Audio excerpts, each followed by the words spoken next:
The rusted hinges of the garden shed groaned in the moonlight, a sound that chilled Marcus to the bone.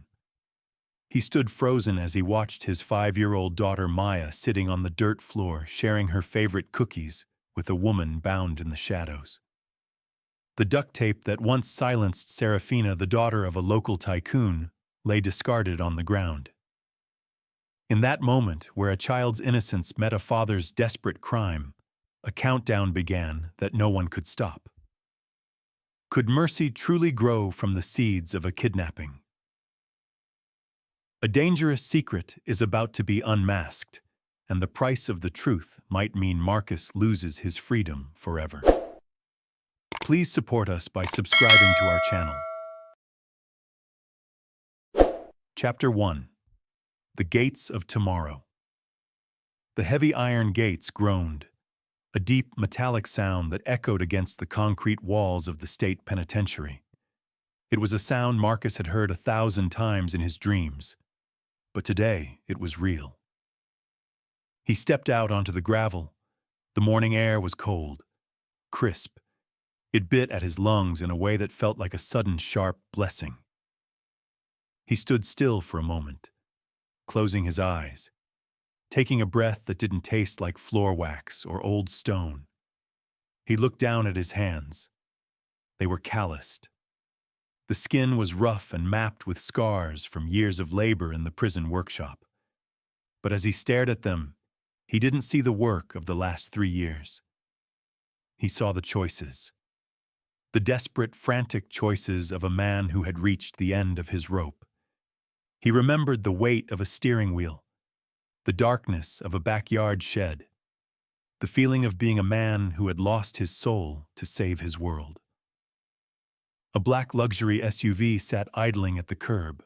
The engine hummed with a quiet, expensive precision. Marcus tensed. His heart beat a little faster, a rhythmic thud against his ribs. He expected a patrol car. He expected the cold eyes of a parole officer, or perhaps the hollow silence of a sidewalk where no one waited for him. The door opened. A woman stepped out. Seraphina. She looked elegant, composed. The wind caught a strand of her dark hair, pulling it across a face that was once pale with terror. But there was no fear now, no anger, just a quiet strength that seemed to steady the very air around her. Then the second door swung wide. A young girl stepped out. She was taller now. Her hair had grown long, swaying as she moved. Maya. His little Maya. She stood there for a heartbeat, her eyes wide, searching, recognizing.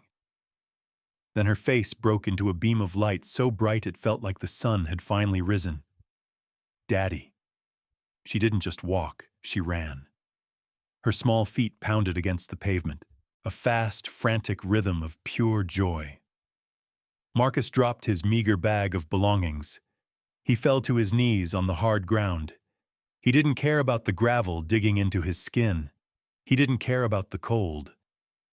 Maya collided with him like a force of nature, her arms wrapped around his neck, tightly, holding on as if she would never let go. She smelled like lavender soap and sunshine, a scent that belonged to a life he thought he had forfeited forever. He buried his face in her shoulder. His broad chest heaved.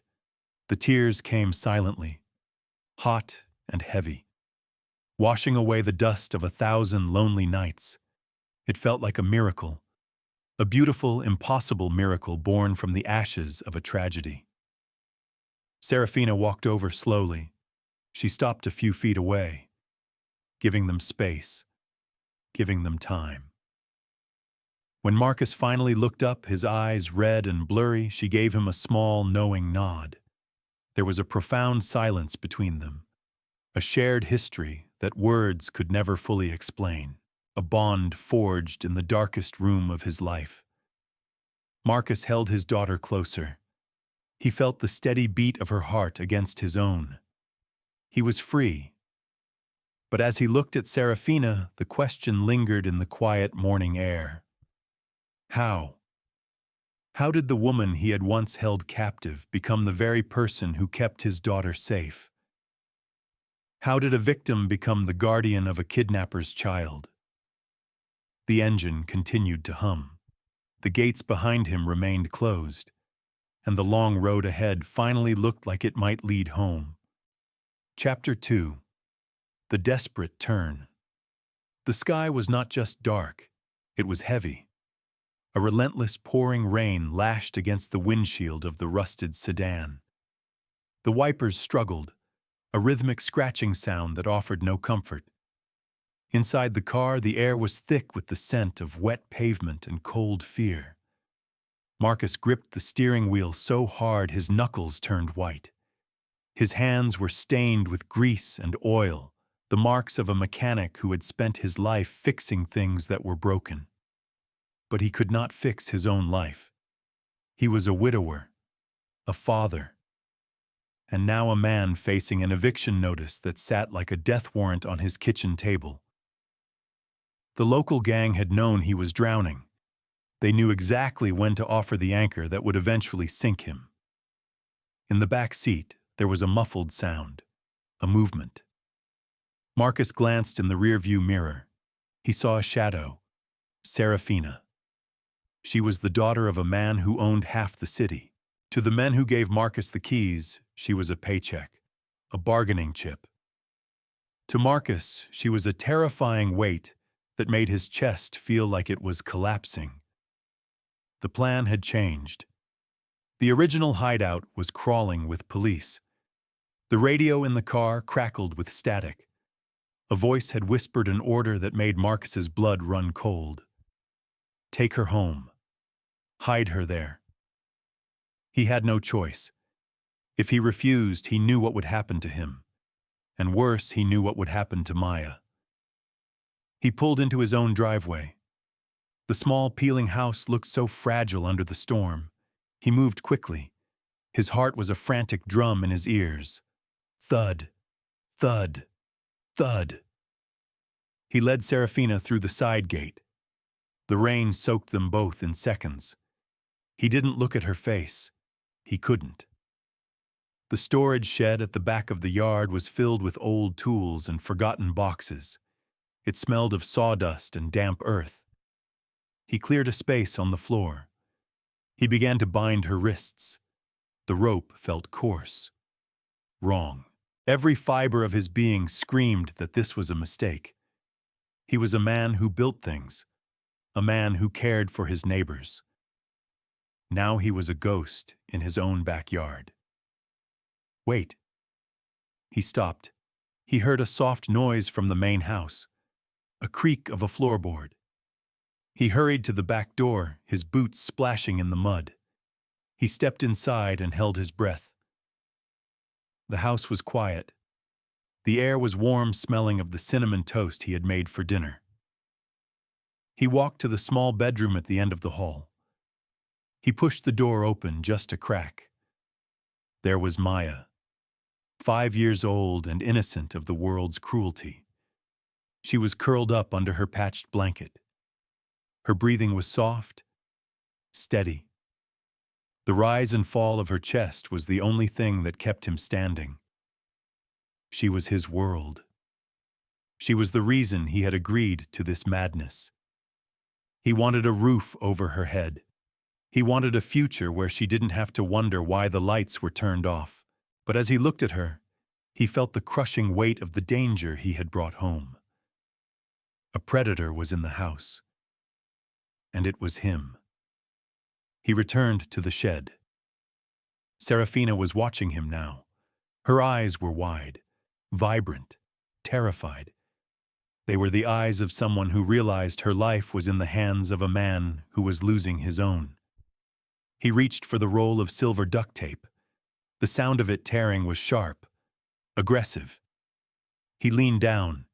His voice was a broken whisper. Please, stay quiet. I am doing this for my daughter. Just stay quiet. He placed the tape over her mouth. His hand trembled. As his fingers brushed her skin, he felt his heart breaking into 1,000 jagged pieces. He wasn't just silencing her. He was silencing the man he used to be. He stepped back. The shed felt smaller now, suffocating. He convinced himself this was for Maya's future. He told himself the money would fix everything. He was wrong. Suddenly a blue light flickered against the wooden slats of the shed. Then red. Then blue. Marcus froze. His shadow danced wildly on the wall. A police cruiser was moving slowly down the street. The tires hissed against the wet asphalt. The flashing lights reflected in the puddles. They reflected in the terror of his soul. He stood in the dark, holding his breath, praying to a God he felt he no longer had the right to speak to. The lights faded as the car moved on, but the darkness remained. Marcus sat on a crate in the corner. The rain continued to hammer on the tin roof, a cold, relentless reminder that there was no turning back. The night was long, the crime was done, and the man who fixed things had finally broken his life beyond repair. Chapter 3. The Cookie of Peace. The morning sun filtered through the cracks in the wooden shed. It was a pale, hesitant light. Dust motes danced in the air, drifting lazily over the figure of Seraphina. She sat on the cold floor. Her body was stiff. Her mind was a whirlwind of exhaustion and fear. Outside, the sound of an engine starting echoed through the yard. Marcus was leaving. She heard the gravel crunch under the tires as the truck pulled away. He was going to meet the men who had planned this nightmare. The silence that followed was heavy, absolute. Then a new sound, light, rhythmic. Small footsteps pattering across the grass. Maya was outside. She was singing a soft, tuneless song to herself. It was the sound of a child who believed the world was a safe and happy place. Seraphina closed her eyes, praying the girl would stay away. But the footsteps grew closer. They stopped just outside the shed door. Maya giggled. I found it. The spare key rattled. Marcus had hidden it inside an old rusted watering can near the door. He thought it was safe. He had forgotten how observant a 5-year-old could be. The heavy door creaked open. A sliver of bright morning light spilled across the dusty floor. Maya stood in the doorway. She was wearing her favorite mismatched socks and a t-shirt with a fading cartoon sun. She squinted into the darkness of the shed. Oh, hello. She didn't scream. She didn't run. She stepped inside, her curiosity far outweighing any sense of danger. She looked at Seraphina with wide, sparkling eyes. She saw the ropes. She saw the silver tape. Are you playing a game? Maya asked, tilting her head. Is this hide and seek? My daddy is really good at hiding things. Seraphina could only stare. Her heart hammered against her ribs. She tried to speak, but the tape held her silent. She made a soft, muffled sound. Maya pouted, looking concerned. That looks like it hurts. Do you want me to help you look thirsty? The little girl walked closer. She didn't hesitate. With small, gentle fingers, she reached up. She found the edge of the silver tape. She began to peel it back. Slowly, carefully, as if she were trying not to tear the wing of a butterfly. There, Maya whispered, as the tape came free. Now you can breathe better. Seraphina gasped. The air felt cold against her lips. She looked at the child, her mind racing with 100 different pleas for help. But when she looked into Maya's face, the words died in her throat. She saw only pure, unfiltered kindness. Wait right here. Don't move. I'll get you my snack. Maya dashed out of the shed. A moment later, she returned breathless and smiling. In her hands, she carried a small blue juice box and a handful of round crackers. She sat down on the dirt floor right across from Seraphina. Here, she held out a cracker. It's the butter kind. They are my favorite. Seraphina took a slow, shaky bite. The dryness of the cracker felt like a feast. She watched as Maya poked the straw into the juice box and held it up to her lips. Drink some. You have to stay strong for the game. Maya began to talk. She talked about her doll Penelope, who had a missing button for an eye. She talked about the flowers she was trying to grow in a cracked pot. And then she talked about Marcus. My daddy is a superhero. Maya said, her voice filled with absolute pride. He works so hard. Sometimes he stays up all night just to make sure the house is warm. He fixes everything. Even when the world is broken, he fixes it for me. Seraphina listened. The terror that had consumed her for hours began to shift. It softened. It turned into a dull, aching sadness. She looked at the ropes on her wrists. Then she looked at the child who believed her father was a hero. She realized Marcus wasn't a monster. He wasn't a cold-blooded killer or a career criminal. He was a man who was drowning, a man who was so afraid of losing the light in this little girl's eyes that he had stepped into the dark. Maya leaned forward and patted Seraphina's knee. Don't be sad. Daddy will come back soon. He always comes back for me. The innocence of the child was a bridge. It crossed the gap between a victim and a captor. It turned a crime scene into a sanctuary of small, shared moments. Seraphina looked at the half-eaten cracker in her hand. She looked at the small girl who was now showing her a drawing of a lopsided house. For the first time since she was taken, Seraphina didn't just feel like a hostage. She felt like a human being. The sun climbed higher. The shed grew warmer. And in the quiet of that backyard, a seed of grace began to grow. A seed planted by the tiny hands of a girl who only wanted to share her cookies. Chapter 4. The Crossfire. The truck tires crunched on the gravel. Marcus was home. His mind was a storm of static and fear. The meeting with the gang had gone wrong. They were suspicious, they were angry, and they were coming. He ran toward the backyard shed. His heart hammered against his ribs like a trapped bird. He threw open the door. He stopped. The scene inside was something from a dream. Seraphina was sitting on the dirt floor. Maya was behind her. The little girl was carefully running a pink plastic toy brush through Seraphina's hair. She was humming a soft tune, the same tune her mother used to sing.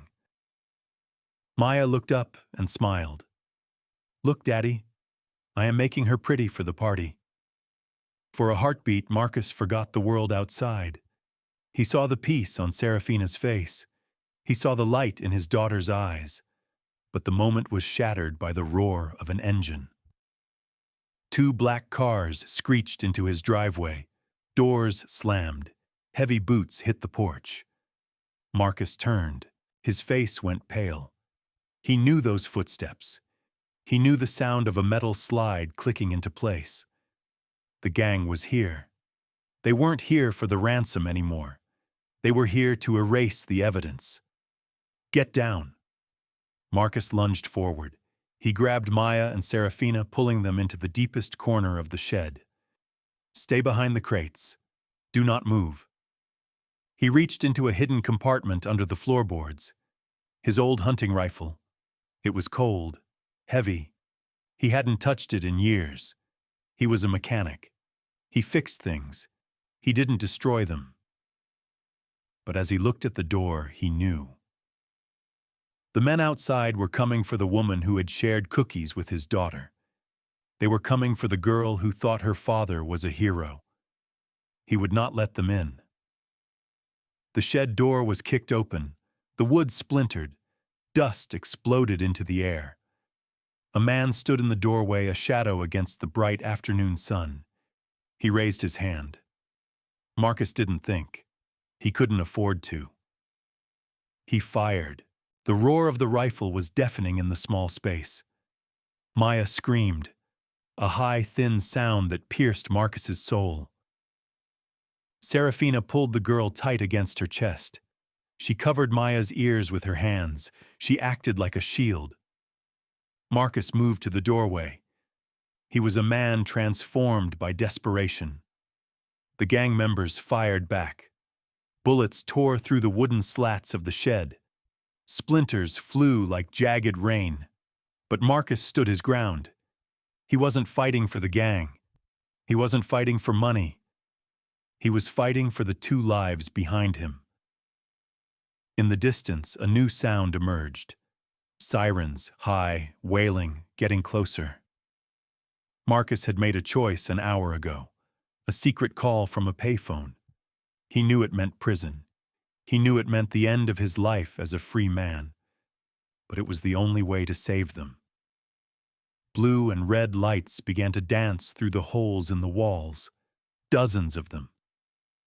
The men outside panicked. They retreated toward their cars, shouting, more gunfire. The backyard became a battlefield of flashing lights and screaming metal. Marcus turned his back to the door. He dropped to his knees. He grabbed Maya and pulled her into his arms. He pressed her face against his chest. "Don't look, baby. Close your eyes. Just listen to my heart." He looked at Seraphina. She was shaking. Her eyes were filled with tears, but she was alive. The police swarmed the yard. Voices boomed through megaphones. "Drop the weapon, hands in the air." Marcus looked at the rifle. It felt like lead. He let it fall onto the dirt. He stood up slowly. His hands were raised. His palms were open. He felt the cold steel of the handcuffs click around his wrists. The metal was biting. Final. The officers pulled him away. He stumbled. He kept his eyes on the shed. Seraphina emerged. She was holding Maya. The little girl was sobbing, reaching out with her tiny hands. "Daddy, Daddy, don't go." Marcus stopped. The officers tried to push him toward the car. He resisted for just 1 second. He looked at Seraphina. Truly looked at her. "Please."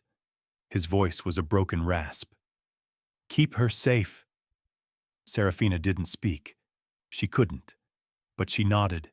She held Maya even tighter. She shielded the girl from the sight of her father in chains. The car door slammed shut. Marcus pressed his forehead against the cold glass. He watched the house grow smaller. He watched the woman and the child standing in the dust. The hero was gone. The criminal was caught. But in the wreckage of that afternoon, a promise had been made. Chapter 5. Letters of Redemption. The cell was small, cold. It smelled of old paper and industrial soap.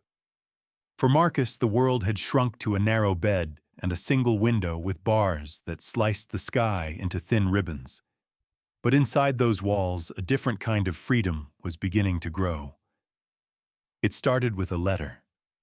The envelope was thick, cream-colored. It carried the scent of lavender and the weight of a promise. Marcus sat on his bunk. His hands trembled as he unfolded the paper. The handwriting was elegant, steady. It was Seraphina. She wrote about the estate. She wrote about the tall oak trees and the gardens where the sun always seemed to linger. And then she wrote about Maya. "She is safe, Marcus. She has her own room now. It is filled with books and the same pink toy brush she used in the shed.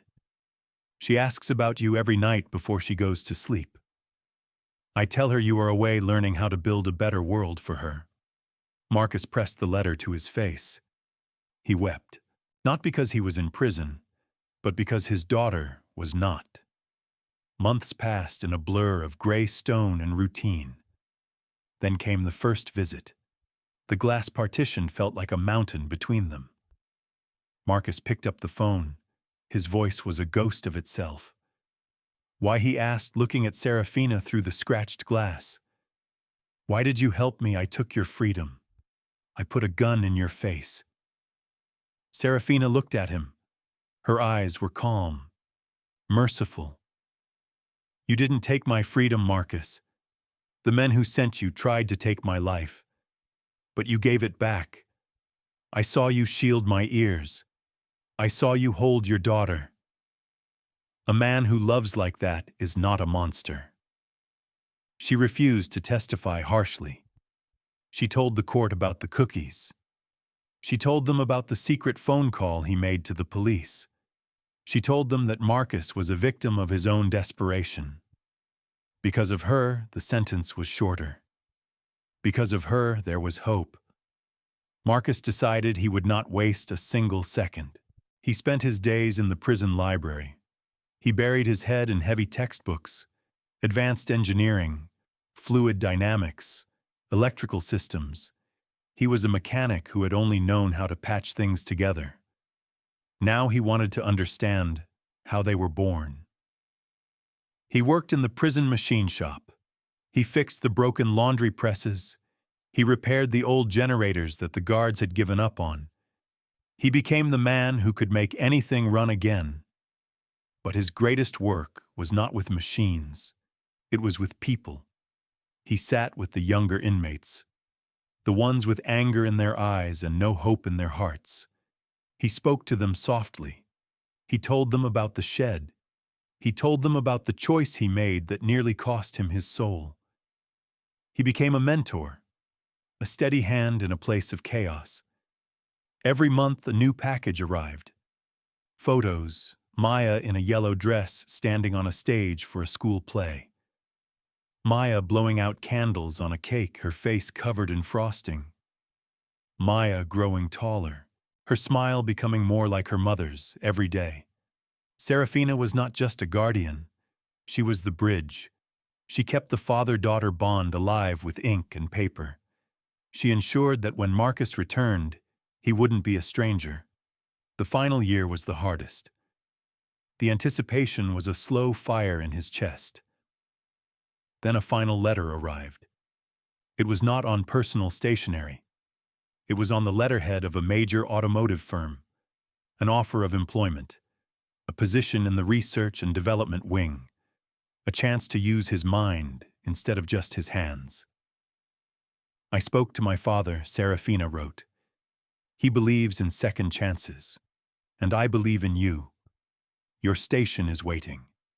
Your daughter is waiting. The world is ready for the man you have become. Marcus looked out the barred window. The ribbons of sky looked wider now. He was no longer a captive of his past. He was a man standing on the threshold of a new life. He folded the letter carefully. He placed it in his pocket right over his heart. He was ready. Chapter 6. The New Blueprint. The diner was quiet. The smell of fresh coffee and grilled bread filled the air. It was a simple, warm place with vinyl booths and the soft hum of a jukebox in the corner. For Marcus, sitting there felt like stepping into a different dimension. Everything was too bright, too loud, too beautiful. He sat across from Seraphina and Maya. The sunlight streamed through the window, catching the steam rising from his plate. His first meal as a free man. He looked at the silverware. He looked at the ceramic mug. He felt like a man who had forgotten how to live in the light. Maya was busy coloring on a paper placemat. She laughed as she reached for a yellow crayon. She was happy. She was safe. She was whole. Seraphina reached into her bag. She placed a small plastic card on the table, then a jingle of metal, a set of keys. "This is your employee identification card," she said softly. "The team is expecting you on Monday, and these belong to a small apartment near the park. It has a view of the trees." Maya helped me pick out the curtains. Marcus looked at the keys. They felt heavier than the chains he had worn for 3 years. He tried to speak. His throat was tight. His voice was a broken whisper. "Seraphina.